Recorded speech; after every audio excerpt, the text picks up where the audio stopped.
সাহসী মিছিলে অংশগ্রহণ করেছেন, যারা বিগত 5 বছর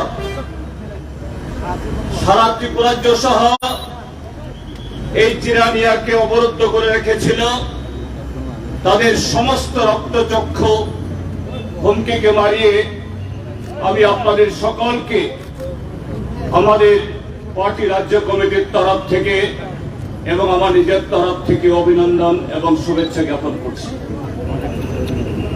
বন্ধুরা, আপনারা জানেন আগামী 16 ফেব্রুয়ারি তারিখে ত্রিপুরাজ্যের বিধানসভা নির্বাচন।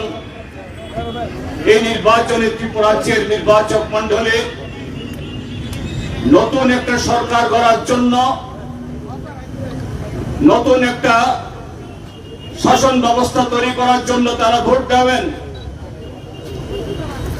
অতীতেও বহুবার এই ত্রিপুরাজ্যের মধ্যে এরকম বিধানসভা নির্বাচন হয়েছে, আরো অন্যান্য নির্বাচনের সাথে।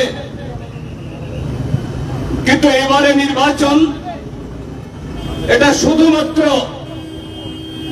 যে আজকে যারা শাসন ক্ষমতায় আছে তাদের অন্যায়, অত্যাচার, প্রতারণা এবং সর্বোপরি গত 5টি বছর এই ত্রিপুরাজ্যকে গণতন্ত্রের যে শ্মশান ভূমি পরিণত করেছে, সেখান থেকে মুক্ত করে এবং গত 5টি বছর এ রাজ্যের মানুষের জীবন জীবিকা,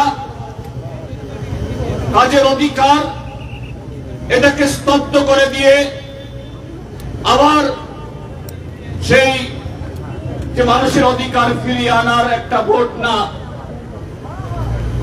এই ভোটের মধ্য দিয়ে সেখানে শুধু সরকার পরিবর্তন করা, একটা জোট যারা বিগত 5টি বছর অপশাসন চালিয়েছে, অত্যাচার চালিয়েছে, তাদের উৎখাত করে আরেকটা জোট সরকার আমরা বামপন্থীদের তরফ থেকে আহ্বান জানাচ্ছি, যারা বিগত 25 বছর এবং তার 10 বছর বিকল্প কর্মসূচির মধ্য দিয়ে সারা দেশের মধ্যে, এই ত্রিপুরাজ্যের মধ্যে যারা অভূতপূর্ব উন্নয়ন ঘটিয়েছেন মানুষকে সঙ্গে নিয়ে, শুধু সেরকম একটা সরকার, সেই সরকারকে ফিরিয়ে আনার যে সুযোগ বা সেই কর্মসূচি না।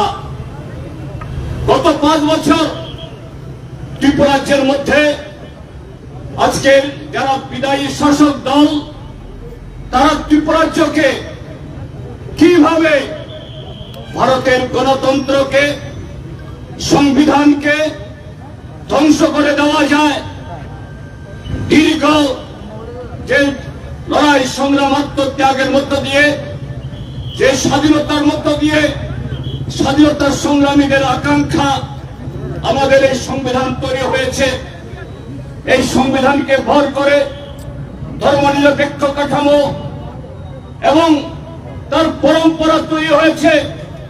ভারতীয় জনতা পার্টি এই সংবিধানকে খতম করে গণতান্ত্রিক পরম্পরাকে, ঐতিহ্যকে, ধর্মনিরপেক্ষ কাঠামোকে ধ্বংস করে গোটা দেশের মধ্যে এক ফ্যাসিস্ট রাজত্ব কায়েম করতে চায়। সেই ফ্যাসিস্ট রাজত্ব তাদের ব্যাখ্যায়, তাদের যে কল্পনায়, তাদের প্রচারে যার নাম হিন্দু রাষ্ট্র, সেই হিন্দু রাষ্ট্রের নমুনা গত 5টি বছর আমরা ত্রিপুরাজ্যের মধ্যে দেখেছি। মানুষকে কথা বলতে দেওয়া হয় না, ভোট প্রয়োগ করতে দেওয়া হয় না, তার অর্জিত অধিকার ভোগ করতে দেওয়া হয় না, ধর্মীয় সংখ্যালঘুরা সন্তুষ্ট, যুবকদেরকে বিপদচালিত করে প্রজন্মের পর প্রজন্ম যুবকদেরকে ধ্বংস করে এই ত্রিপুরাজ্যকে শোষণের মৃগীয় ক্ষেত্রকে পরিণত করা যায়। সেভাবেই, সেই লক্ষ্যেই এই ত্রিপুরাজ্যকে ভারতীয় জনতা পার্টি এক পরীক্ষাগার, ল্যাবরেটরি ব্যবহার করেছে। আগামী ভোট শুধু উন্নয়নের কর্মসূচি, তার পুনর্বার সে উন্নয়নের চাকা চালু করার জন্য না, পুনর্বার মানুষের জীবন জীবিকা ফিরিয়ে দেওয়ার জন্য না, ভোটাধিকার এটাকে যে যার খুশি যেখানে প্রয়োগ করার, সে সুযোগ তৈরি করার যে কর্মসূচি না, এই নির্বাচনের মধ্য দিয়ে ভারতীয় জনতা পার্টি আগামী দিন এই দেশের যে অন্ধকার নামিয়ে আনতে চাইছে, তা থেকে ত্রিপুরাকে মুক্ত করে সারা দেশের মানুষের কাছে বার্তা দিতে হবে। এই মজলিশপুর বিধানসভা কেন্দ্র জিরানিয়া মহকুমার এখানকার জনগণ গত 5টি বছর প্রচন্ড ভাবে আপনারা নিষ্পেষিত হয়েছেন। এখানে যারা এখানকার জনপ্রতিনিধি, যিনি মন্ত্রী হয়েছেন বা অন্যান্যরা, তারা বোঝাতে চেষ্টা করেছেন এটাই তাদের মিশন ডকুমেন্ট, এটাই তাদের সবকা সাথ, সবকা বিকাশ, সবকা বিশ্বাস।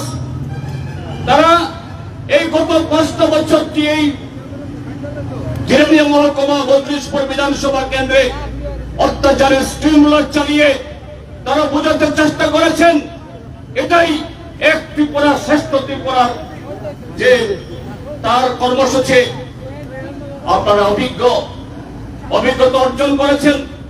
কাজেই যারা ভুল করে তাদের মিথ্যা প্রচারে পা দিয়ে গত 2018-তে বিজেপিকে ভোট দিয়েছিলেন, বা গত 5টি বছরও আপনাদের বেকারত্ব, দারিদ্রের সুযোগ নিয়ে নানাভাবে ব্যবহার করে আপনাদেরকে এদের কালো টাকার পাহারা দেওয়ার ব্যবস্থা করিয়েছেন।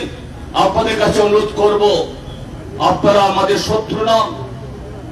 আপনারাও এই ত্রিপুরার যে 40 লক্ষ মানুষের অংশ, আপনাদের বাদ দিয়ে আপনাদের উন্নয়ন মেকানিকে এই জিরানিয়া বা এই ত্রিপুরা রাজ্যের মধ্যে যেখানে যেখানে ঘটনা হয়েছে তাদেরকে বাদ দিয়ে এই ত্রিপুরা সুন্দর হতে পারে না, সমৃদ্ধ হতে পারে না।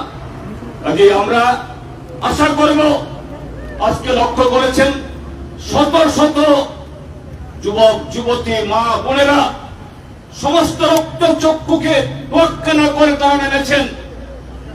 তাদের কাছে প্রতিজ্ঞা, গণতন্ত্র ফেরাতে হবে, ত্রিপুরাজ্যকে তার পুনর্বার সেই 2018-র অবস্থায়, তার আগের অবস্থায় ফিরিয়ে আনতে হবে। তা না হলে পরে শুধু জিরানিয়া না, সারা ত্রিপুরাজ্য ধ্বংস হবে। কাজেই সবার কাছে আমাদের এই আবেদন, আগামী কটা দিন চোখ কান খোলা রেখে সমস্ত হুমকি, ধমক, ষড়যন্ত্রকে মোকাবেলা করে একসাথে পা মিলিয়ে রাস্তায় নামুন, ভোট কেন্দ্রে যান। নির্বাচন কমিশন আশ্বস্ত করেছেন মানুষের অধিকার প্রয়োগ করার সে বাতাবরণ তৈরি করবেন। আমরা আশা করব আজকে যেরকম ভাবে কমিশন ব্যবস্থা গ্রহণ করেছে, শুধু আজকের দিনের জন্য এই ব্যবস্থা হলে হবে না। ভোট গ্রহণের দিন থেকে ভোট গণনার দিন পর্যন্ত এইভাবেই সংবিধান রক্ষায়, গণতন্ত্র বাঁচানোর লক্ষ্যে প্রশাসন, কমিশন, জনগণ ঐক্যবদ্ধভাবে তারা দায়িত্ব গ্রহণ করবেন। তাহলে যারা এই ত্রিপুরাকে, দেশকে যারা খতম করতে চায়, তাদের সে মনস্কামনা পূর্ণ হবে না। আমরা আশা করব আজকে মানুষ তাদের যে মনের যে সাহস দেখিয়েছেন, উদ্দীপনা দেখিয়েছেন, এই উদ্দীপনা সেই গণনার দিন মধ্যে আমাদের ভোটাধিকার প্রয়োগ করা এবং অধিকার রক্ষার শপথে এটা জয়লাভ করবে, এই আশা ব্যক্ত করে আবারও সকলকে শুভেচ্ছা, অভিনন্দন এবং নমস্কার জ্ঞাপন করে আমার বক্তব্য শেষ করছি। ইনকালাব জিন্দাবাদ।